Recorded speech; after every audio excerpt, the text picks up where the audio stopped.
tô sai pilo te bangin te lo lam dang tu lak pa bang lian pasian kumpi te kumpi to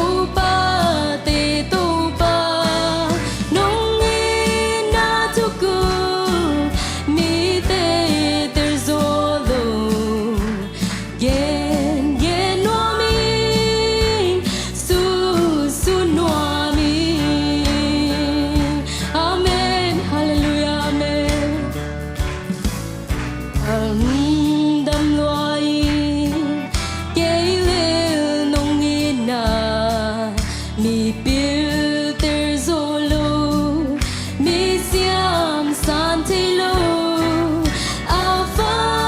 omega o Emmanuel qua tô cùng te tiang hong gum tô Giêsu lam dang tu lak pa vang lian pasian kumpi te kumpi to pa nong ina tu ku mi te ter zolo gen gen no mi su su no mi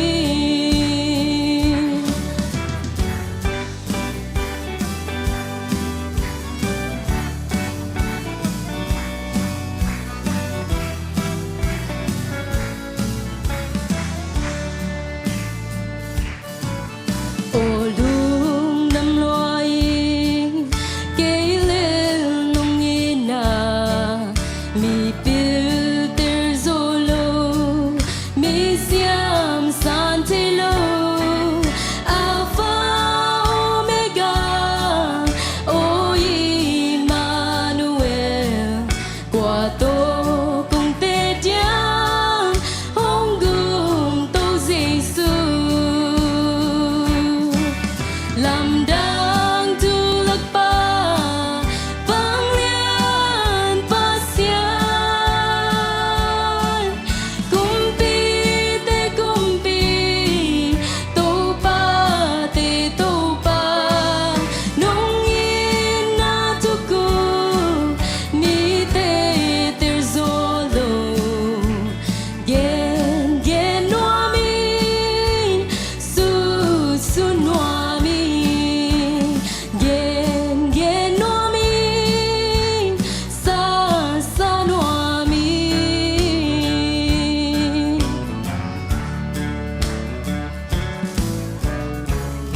Ibiag Giêsu Nazareth bên chẳng ta hen